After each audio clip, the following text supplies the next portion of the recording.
Assalamualaikum warahmatullahi wabarakatuh. Saya Willy Gerald Situmorang dari kelas X Logam 2. Ingin ulangan sejarah.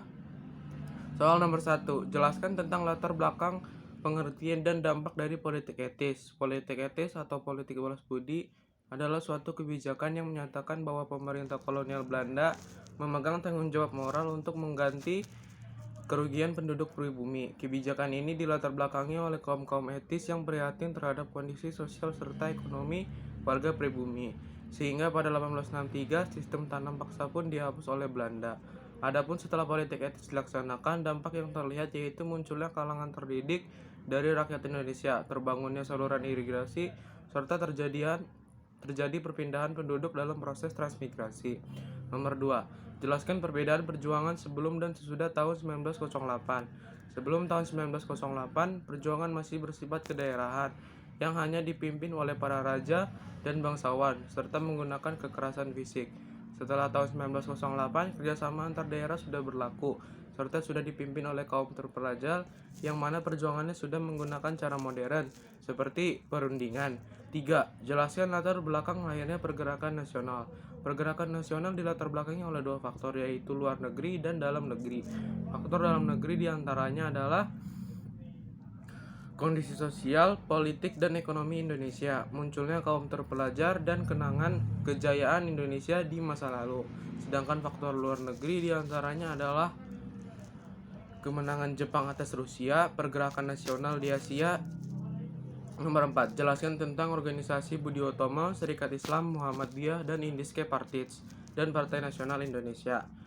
Pertama, Budi Utomo. Budi Utomo didirikan pada 20 Mei 1908 oleh Sutomo atas gagasan Dr. Wahidin Sudirohusodo. Budi Utomo adalah organisasi pergerakan nasional pertama yang bertujuan untuk memajukan pendidikan dan kebudayaan di Indonesia. Serikat Islam didirikan pada 16 Oktober 1905 oleh Saman Hudi dengan nama awal Sarekat Dagang Islam. Organisasi ini merupakan gerakan nasionalis dan demokratis dan ekonomis yang bertujuan untuk memajukan ekonomi pribumi. 3. Muhammadiyah didirikan pada tanggal 18 November 1912 oleh Kiai Haji Ahmad Dahlan di Jogja. Organisasi ini bergerak di bidang keagamaan, pendidikan sosial, dan tercapainya kebahagiaan lahir batin. Indiske Partij didirikan di Bandung pada 25 Desember 1912 oleh 3 serangkai, diantaranya adalah Does Dekker, Dr. Cipta Mangunkusumo, dan Ki Hajar Dewantara. Organisasi itu secara terang-terangan mengkritik pemerintah Belanda. 5. Partai Nasional.